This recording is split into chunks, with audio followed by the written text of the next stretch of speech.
नमस्कार दोस्तों। आज हम चर्चा करने जा रहे हैं एक बहुत ही कंट्रोवर्शियल टॉपिक पे, जिस पे लोगों की भिन्न भिन्न राय हैं। जी हाँ, हम बात करने जा रहे हैं एप्सम सॉल्ट के बारे में। ज़्यादातर लोगों का ये मानना है कि पेड़ों को हरा रखने के लिए, पेड़ों की बेहतर ग्रोथ के लिए, फलों को मीठा बनाने के लिए एप्सम सॉल्ट बहुत ही उपयोगी है। वहीं एक बहुत बड़े पक्ष का ये मानना है कि एप्सम सॉल्ट की हमें कतई आवश्यकता नहीं है और इसका उपयोग बहुत ही सीमित मात्रा में किया जाना चाहिए। तो इन्हीं बिंदुओं का गहराई से विश्लेषण करके हम जानने का प्रयास करते हैं कि हमें एप्सम सॉल्ट का उपयोग करना चाहिए या नहीं करना चाहिए, और अगर करना चाहिए तो कितनी मात्रा में करना चाहिए। तो बने रहिए इस वीडियो में मेरे साथ अंत तक। तो इससे पहले हम चर्चा शुरू करें, हमारे लिए जानना अति आवश्यक है कि आखिर ये एप्सम सॉल्ट होता क्या है। तो एप्सम सॉल्ट नेचर में मिलने वाला एक नेचुरल केमिकल कंपाउंड है, जो पहली बार इंग्लैंड में एप्सम नाम के स्थान पे 1600 सदी की शुरुआत में एक झरने में मिला था। और इसके केमिकल कंपोजिशन की अगर हम बात करते हैं तो ये हाइड्रेटेड मैग्नीशियम सल्फेट है। इसमें मैग्नीशियम, सल्फेट और वाटर, ये 3 कंपोनेंट्स इसमें है। और यहाँ ये बता देना आवश्यक है कि हम सॉल्ट से कंफ्यूज नहीं हो। ये कॉमन सॉल्ट या जो आम नमक है और सेंधा नमक है, इनसे बिल्कुल भिन्न है। इनका केमिकल स्ट्रक्चर उन दोनों से कम्प्लीटली डिफरेंट है। तो अब हम चर्चा करते हैं उन पॉइंट्स पे, उन बिंदुओं पे जो एप्सम सॉल्ट को एक आवश्यक वस्तु बताता है हमारी गार्डनिंग के लिए। तो जो पॉइंट्स एप्सम सॉल्ट के फेवर में बताए जाते हैं वो इस प्रकार हैं भाई। जैसा कि एप्सम सॉल्ट के अंदर मैग्नीशियम और सल्फेट 2 मुख्य कंपोनेंट हैं। तो मैग्नीशियम का जो फ़ायदा बताया जाता है कि मैग्नीशियम किसी भी पौधे को जो ज़रूरी न्यूट्रिएंट्स हैं उनको सोखने में मदद करती है, जैसे नाइट्रोजन, फास्फोरस, पोटाशियम। ये जो ज़रूरी न्यूट्रिएंट्स हैं हमारे प्लांट के लिए, जो मेन इन न्यूट्रिएंट्स हैं हमारे प्लांट के लिए, इनको एब्जॉर्ब करने के लिए प्लांट्स को हेल्प करता है मैग्नीशियम। दूसरा फ़ायदा जो मैग्नीशियम का बताया जाता है पौधों में, जो इसका उपयोग है वो ये है कि मैग्नीशियम क्लोरोफिल का मुख्य पार्ट है। और हम जानते हैं क्लोरोफिल वो केमिकल है जो फोटोसिंथेसिस प्रोसेस के लिए बहुत ही ज़रूरी है। प्लांट्स में जो फोटोसिंथेसिस प्रोसेस है जिससे प्लांट्स अपना फूड प्रिपेयर करते हैं, उसमें सबसे ज़रूरी केमिकल जो है वो क्लोरोफिल है, और उसका एक पार्ट होता है मैग्नीशियम। अब क्लोरोफिल हमारे पत्तों को हरा बनाए रखने में मदद करता है, तो इसलिए मैग्नीशियम की अगर हमारे पत्तों में भरपूर मात्रा रहेगी, हमारे पेड़ों को मैग्नीशियम भरपूर मात्रा में मिलेगा, तो निश्चित रूप से हमारे पेड़ हरे भरे बने रहेंगे और आप जैसे पीले पत्ते वगैरह अपने पौधों पे देखते हैं, इस तरह की समस्याओं से निजात पा सकेंगे। और अब बात करते हैं सल्फेट की। सल्फेट जो कि सल्फ़र और ऑक्सीजन को मिला के बनता है, और इसकी बहुत ही सीमित मात्रा की आवश्यकता होती है हमारे पौधों को। अब सल्फेट का जो उपयोग है वो बेसिकली यही है कि वो सॉइल को थोड़ा एसिडिक बना के रखता है, सॉइल के पीएच को लगभग 6.5 से 7 के बीच में बनाने में मदद रखता है। इसके अलावा सल्फेट थोड़ा सा आपके डिजीज़ अगर प्लांट्स पे आती हैं, कुछ तरह की फंगस आती हैं, थोड़े बहुत इंसेक्ट्स अटैक करते हैं, तो उनसे फाइट करने के लिए भी सल्फेट आपकी मदद करता है, सल्फ़र आपकी मदद करता है। लेकिन इसको एक बहुत ही मामूली मदद हमें इससे मिलती है, इसे हम एक इंसेक्टिसाइड के रूप में उपयोग नहीं कर सकते। अब हम बातें करते हो उन बिंदुओं पर, उन पॉइंट्स पे जिनमें एप्सम सॉल्ट की आवश्यकता पर प्रश्न चिन्ह लगाया गया है, एक क्वेश्चन मार्क लगाया है कि हमें एप्सम सॉल्ट उपयोग करना चाहिए या नहीं करना चाहिए। इस संबंध में जो तर्क दिया जाता है कि मैग्नीशियम और सल्फर या सल्फेट, इनकी बहुत ही सीमित मात्रा में पौधों को ज़रूरत होती है। बहुत ही माइनर न्यूट्रिएंट हैं जो पौधों के लिए आवश्यक होते हैं, और अधिकतर ज़मीनों में ये आसानी से उपलब्ध होता है। तो हमें अतिरिक्त मैग्नीशियम या सल्फेट देने की पौधों को कतई आवश्यकता नहीं होती। ऐसा बहुत से लोगों को मानना है कि जो कॉमन कंपोस्ट और फर्टिलाइजर्स हम पेड़ों को देते हैं, उनसे हम पर्याप्त मात्रा में मैग्नीशियम ले लेते हैं।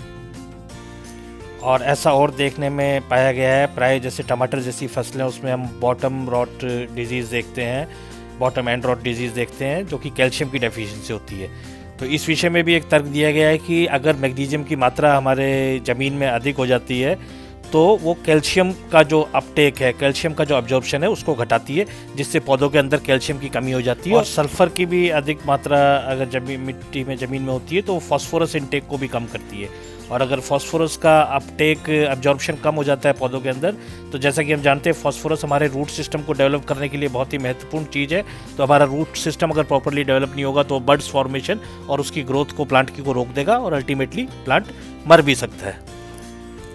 दूसरा, एप्सम सॉल्ट को हम एसिडिक सॉइल में अगर यूज़ करते हैं तो उसकी एसिडिटी को और बढ़ा देता है, क्योंकि बेसिकली एप्सम सॉल्ट जो है वो एल्कलाइन जो सॉइल है जिसका पीएच 7.5 से एक्सेस है उसको एसिडिक बनाने में हेल्प करता है। और लेकिन अगर सॉइल हमारी पहले से ही एसिडिक है और उसमें हम एप्सम सॉल्ट यूज़ करते हैं तो वो हमारी समस्याओं को और बढ़ा देता है।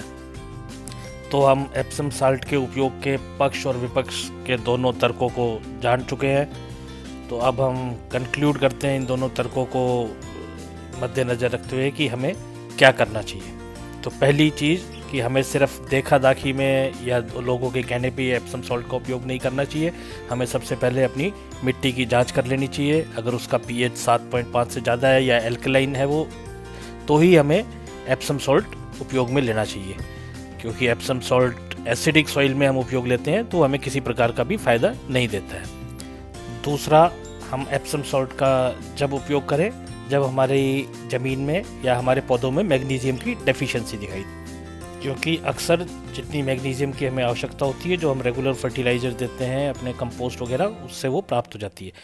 एक और बात जो हमें ध्यान रखनी है कि एप्सम सॉल्ट जो है वो कभी भी हमारे मेन फर्टिलाइज़र की जगह नहीं ले सकता है, क्योंकि मेन न्यूट्रिएंट जो हमें प्लांट को चाहिए होते हैं वो NPK, नाइट्रोजन, फास्फोरस, पोटाशियम चाहिए होता है, तो उसको रिप्लेस नहीं कर सकता। ये सिर्फ एक माइक्रो न्यूट्रिएंट्स मैग्नीशियम और सल्फ़र की पूर्ति करता है। तो इसके एप्सम सॉल्ट के साथ साथ हमें जो भी मुख्य हमारे फर्टिलाइज़र्स हैं उनका उपयोग करते रहना चाहिए।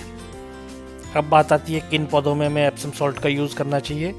तो जैसा कि हमें पता है कि मैग्नीशियम जो एप्सम सॉल्ट का पार्ट है और क्लोरोफिल का भी मेन पार्ट है, फोटोसिंथेसिस के लिए ज़रूरी है। तो जिन प्लांट्स में भी फोटोसिंथेसिस प्रोसेस से अधिक मात्रा में आवश्यकता होती है, जिनमें एक्सपोजर मतलब जिन प्लांट्स का 4 से 5 घंटे का मिनिमम सनलाइट को होता है, उन सभी प्लांट्स में एप्सम सॉल्ट हेल्पफुल रहता है। जैसे कि अगर हम फ्रूटिंग प्लांट्स की बात करते हैं तो अंगूर, आम, केला, कोई भी सिट्रस फ्रूटिंग प्लांट है, इन सब में एप्सम सॉल्ट काफ़ी लाभदायक साबित होता है। अगर हम सब्जियों की बात करते हैं तो विशेषतः टमाटर और मिर्ची के अंदर इसका उपयोग बहुत ही लाभदायक रहता है। हम वैसे आलू, प्याज और बैंगन में भी इसको उपयोग कर सकते हैं।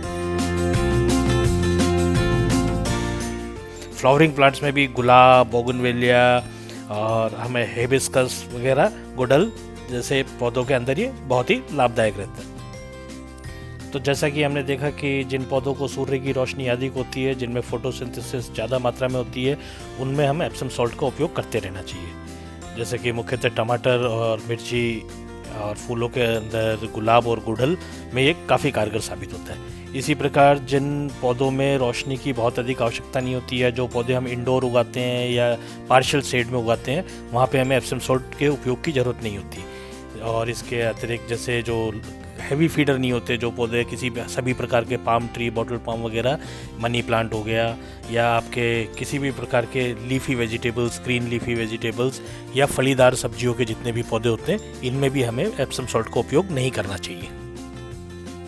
अब बात करें कि अगर हम एप्सम सॉल्ट का उपयोग करते हैं तो किस मात्रा में करना चाहिए। तो हम अगर एप्सम सॉल्ट को स्प्रे के रूप में उपयोग कर रहे हैं, और क्योंकि एप्सम सॉल्ट का मुख्यतः स्प्रे हम डायरेक्टली पत्तों के ऊपर करते हैं, तो हम आधा चम्मच एप्सम सॉल्ट को 1 लीटर पानी में मिलाएं। ध्यान से सुने, आधा चम्मच एप्सम सॉल्ट 1 लीटर पानी में, और इससे जो स्प्रे घोल तैयार होता है उसका स्प्रे हम महीने में सिर्फ 1 बार, यानी 30 दिन में सिर्फ 1 बार अपने पेड़ों के ऊपर इसका छिड़काव करें। और अगर हम सीधा गमले के अंदर एप्सम सॉल्ट डालते हैं तो 1 चम्मच एप्सम सॉल्ट, अगर 12 इंच डायमीटर का हमारा गमला है तो 1 चम्मच एप्सम सॉल्ट महीने में 1 बार, और अगर हमारा छोटा गमला है 6 इंच का है तो आधा चम्मच एप्सम सॉल्ट का ही उपयोग करें। इससे अतिरिक्त एप्सम सॉल्ट डालने से हमें कोई फ़ायदा नहीं होगा, बल्कि नुकसान ही होगा। हम पौधों को ट्रांसप्लांट करते समय भी जिस गड्ढे में हम अपने पौधे को ट्रांसप्लांट करने जा रहे हैं उसमें 1 छोटी चम्मच एप्सम सॉल्ट का उपयोग कर सकते हैं। बाकी एप्सम सॉल्ट का उपयोग किस समय किया जाना चाहिए, तो पौधा ट्रांसप्लांट करने के बाद, नए पत्ते उस पर आने वाले हों उस वक्त, फ्रूटिंग से पहले व फ्रूटिंग के बाद हम एप्सम सॉल्ट का स्प्रे पौधों में कर सकते हैं। तो अब मैं उम्मीद करता हूँ कि आप बखूबी जान चुके हैं कि हम किन परिस्थितियों में एप्सम सॉल्ट का उपयोग करेंगे और कब हमें इसका उपयोग नहीं करना है। और अगर हम एप्सम सॉल्ट का उपयोग कर रहे हैं तो हमें कितनी मात्रा का उपयोग करना है, किस मात्रा से अधिक हमें एप्सम सॉल्ट अपने पौधों में नहीं डालना है। तो उम्मीद करता हूँ कि ये सब जानकारियाँ आपके लिए लाभदायक साबित होंगी और आप आने वाले समय में एप्सम सॉल्ट का सही उपयोग कर पाएंगे। धन्यवाद।